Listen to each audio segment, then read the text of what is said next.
살다 보면 우리는 수많은 관계 속에서 살아갑니다. 겉으로는 웃으며 대화하고 함께 시간을 보내지만 집에 돌아오는 길에 마음이 이상하게 무겁고 피곤해질 때가 있습니다. 내가 괜히 기분을 나쁘게 받아들인 건가? 내가 예민한 건가? 하고 스스로를 탓해보지만 꼭 씹어보면 분명 상대가 던진 말이나 태도 때문인 경우가 많습니다. 심리학에서는 이런 걸 미세한 무시라고 부릅니다. 큰 싸움도 아니고 명확한 모욕도 아니지만 상대방이 무심코 던진 말과 행동이 내 마음을 조용히 깎아내리는 거죠. 그리고 이게 반복되면 자존감은 조금씩 줄어들고 결국 관계 전체에 대한 신뢰도 금이 갑니다. 존중은 거창한 게 아닙니다. 내 말을 끝까지 들어주는 것, 내 시간을 존중해주는 것, 내가 하는 일을 응원해주는 것. 이 작은 태도들이 모여서 나도 소중한 존재구나 하는 감각을 만들어줍니다. 하지만 이 반대의 신호들, 그러니까 존중하지 않는 태도들이 반복되면 그건 곧 너는 중요하지 않다는 무언의 메시지로 다가옵니다. 오늘은 우리가 일상에서 놓치기 쉬운 상대가 나를 무시하고 있다는 신호 4가지를 이야기해 보려 합니다. 혹시 지금 당신 곁에도 이런 신호가 있지 않은지 함께 짚어보시죠. 첫 번째 신호부터 살펴보겠습니다. 아주 사소해 보이지만 우리 마음을 깊이 흔드는 태도입니다. 첫 번째 신호는 대화 중 내 의견을 반복적으로 무시하거나 끊는 태도. 대화는 서로의 생각을 나누는 자리입니다.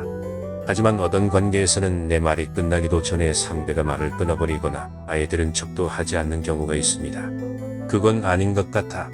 그런 얘기는 듣고 같은 반응이 습관적으로 나온다면 이는 존중이 결핍된 신호입니다. 심리학 연구에서도 밝혀졌습니다. 대화 중 반복적으로 말을 끊기 당한 사람은 무시당하는 경험을 통해 자존감이 낮아지고 결국 대화 자체를 회피하게 된다고 합니다. 즉, 대화는 이어지지만 마음은 점점 단절되는 것이죠. 혹시 이런 경험이 있지 않으신가요? 열심히 내 생각을 꺼냈는데 상대가 단 몇 초 만에 그 말을 덮어버리는 순간. 그때 마음속에 스치는 건 단순한 불편함이 아니라 나는 여기서 중요하지 않다는 깊은 상처입니다. 첫 번째 신호가 내 말을 끊거나 무시하는 태도였다면 두 번째는 조금 더 은밀하지만 뼈아픈 방식으로 다가옵니다. 겉으로는 티가 잘 안 나지만 반복될수록 내 존재감을 무너뜨리는 신호입니다. 두 번째 신호는 내 시간을 대수롭지 않게 여기는 행동. 우리는 누구나 하루 24시간이라는 같은 시간을 가지고 있습니다. 그런데 어떤 사람들은 자신의 일정과 필요만 중요하게 여기고 내 시간을 당연하게 빼앗습니다. 조금 늦어도 괜찮잖아. 이건 내가 해줄 수 있는 거 아니야. 마치 내 시간은 흘려보내도 상관없는 것처럼 여기는 태도죠. 심리학에서는 이런 태도를 시간의 불평등이라고 부릅니다. 상대의 시간은 소중히 대하면서 내 시간을 가볍게 대하는 관계가 계속되면 결국 상대는 나를 존중하지 않는다는 뚜렷한 신호가 됩니다. 철학적으로도 중요한 지점입니다. 한 사람의 시간을 존중한다는 건 그 사람의 존엄과 삶의 무게를 인정한다는 것과 같습니다. 내 시간을 함부로 쓰는 사람은 결국 내 인생을 대수롭지 않게 여긴다는 의미와 다르지 않습니다. 생각해보세요.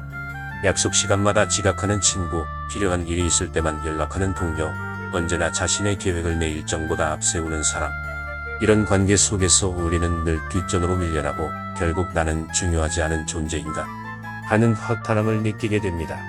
연구에 따르면 이런 경험은 단순한 불쾌감을 넘어 심리적 피로와 관계 회피로 이어집니다. 사람은 자신이 존중받지 못한다고 느낄 때 관계를 유지하려는 의지가 급격히 떨어지기 때문입니다. 결국 내 시간을 대수롭지 않게 여기는 행동은 단순한 습관이 아닙니다. 그 속에는 상대가 나를 대하는 진짜 태도가 고스란히 드러나 있습니다. 내 시간을 소중히 여겨주는 사람만이 진정으로 나를 존중하는 사람입니다. 앞서 살펴본 첫 번째와 두 번째 신호는 주로 대화의 태도와 시간에 대한 태도에서 드러나는 무시였습니다. 이번에는 조금 더 직접적으로 마음에 상처를 주는 태도를 이야기해 보겠습니다. 겉으로는 농담처럼 들릴 수도 있지만 들을수록 자존심이 깎이고 나라는 사람이 작아지는 경험을 하게 되는 순간입니다. 세 번째 신호는 내 성공이나 시도를 축소하거나 깎아내리는 태도. 사람은 누구나 인정받고 싶어 합니다. 작은 성취라도 수고했어, 잘했네라는 말 한마디면 힘이 나고 다음 도전의 발판이 되지요. 하지만 어떤 사람은 이 순간에도 내 노력을 깎아내립니다. 그 정도는 누구나 하지. 운이 좋아서 된 거지. 대단한 것도 아니네. 칭찬을 기대던 자리에서 이런 말을 들으면 성취의 기쁨은 순식간에 무너집니다. 심리학에서는 이런 태도를 성취 무효화라고 부릅니다. 상대의 성취를 평가절하 하는 말과 행동은 자존감을 크게 손상시키며 장기적으로는 도전 의욕 자체를 꺾어버린다고 합니다. 특히 가까운 관계에서 이런 말을 들을 때 상처가 더 깊어집니다. 왜냐하면 낯선 사람보다 가까운 사람이 내 가치를 어떻게 보는가가 우리의 자기인식에 더 큰 영향을 주기 때문입니다. 실제로 한 연구에서도 가족이나 동료에게 성취를 인정받지 못한 사람은 그렇지 않은 사람보다 새로운 시도에 나설 확률이 절반 이하로 떨어진다고 합니다. 다시 말해 인정받지 못한 경험이 반복되면 나는 어차피 해봐야 소용없다는 무력감이 쌓여가는 것이죠. 혹시 이런 경험이 있으신가요? 열심히 준비해 발표를 끝냈는데 뭐 그 정도로는 아직 멀었지 라는 말 한마디로 하루 종일 기분이 무너졌던 순간, 살을 빼려고 노력해 조금 변했는데 그래도 아직 티도 안 나 라는 말을 들었던 순간, 그 말이 사실이든 아니든 내 노력을 인정받지 못했다는 사실은 오래도록 마음에 남습니다. 결국 누군가 내 성취와 시도를 축소한다는 건 단순히 그 순간의 농담이 아닙니다. 그건 곧 내 노력은 의미가 없다라는 메시지를 전하는 것이고, 이런 태도야말로 상대가 나를 존중하지 않는다는 확실한 증거입니다. 앞서 우리는 내 성취를 깎아내리는 태도가 얼마나 깊은 상처를 남기는지 이야기했습니다. 이번에는 조금 다릅니다. 내가 뭔가를 시작하려 할 때마다 응원 대신 먼저 돌아오는 건 의심과 부정일 때입니다. 네 번째 신호는 격려 대신 의심과 부정이 먼저 돌아오는 순간, 우리가 새로운 일을 시작할 때 가장 먼저 필요한 건 돈이나 조건이 아닙니다. 마음을 지탱해줄 누군가의 믿음입니다. 넌 할 수 있어. 내가 하면 다를 거야. 이런 한마디가 있으면 불안했던 마음이 밀려나고 아직 해보지 않은 길에도 발을 내디딜 용기가 생깁니다. 그런데 어떤 관계에서는 이 믿음이 오히려 의심으로 바뀝니다. 괜히 힘만 들이지 마. 그 나이에 무슨 새 출발이야. 돈만 날릴걸. 이런 말들은 표면적으로는 걱정처럼 들리지만 마음에 남는 건 넌 못할 거야 라는 메시지뿐입니다. 그래서 시도조차 꺾여버리고 아직 시작도 못한 길이 다시 접히고 맙니다. 심리학자들은 사람이 성장하기 위해 꼭 필요한 3가지를 이야기합니다. 첫째, 스스로 선택할 수 있다는 자유. 둘째, 내가 하면 해낼 수 있다는 자신감. 셋째, 누군가 내 편이라는 따뜻한 믿음. 이 3가지가 있을 때 사람은 움직이고 넘어져도 다시 일어섭니다. 그런데 의심과 부정이 먼저 튀어나오는 관계는 이 3기둥을 동시에 무너뜨립니다. 자유는 무시당하고 자신감은 꺾이고 관계의 힘마저 무너집니다. 말은 다르게 포장돼도 결국 마음이 듣는 뜻은 같습니다.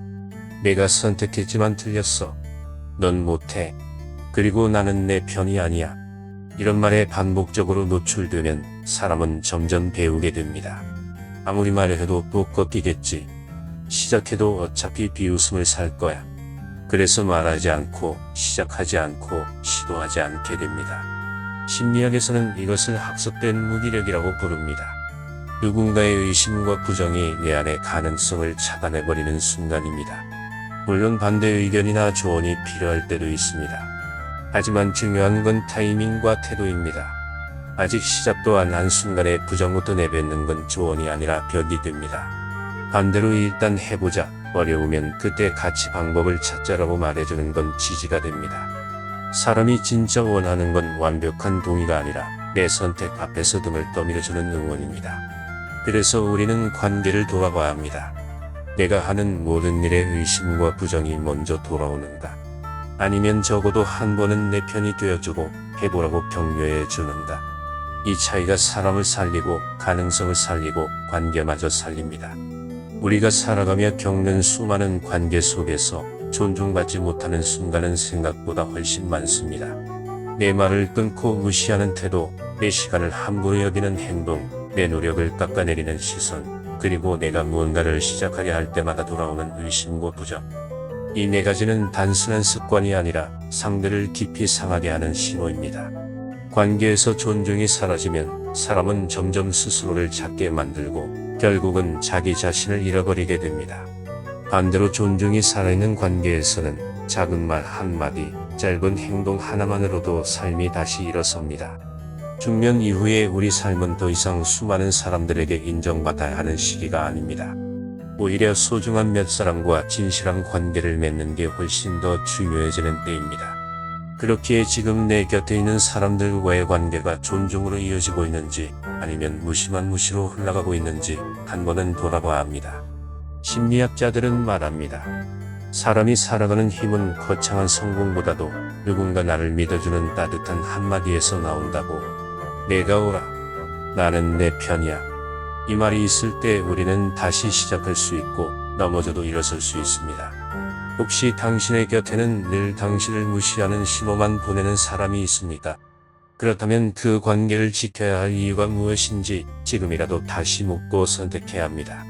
반대로 당신이 누군가에게 무심히 던졌던 말과 태도가 있었다면 지금이 바로 바꿀 기회일지도 모릅니다. 존중은 거창한 게 아닙니다.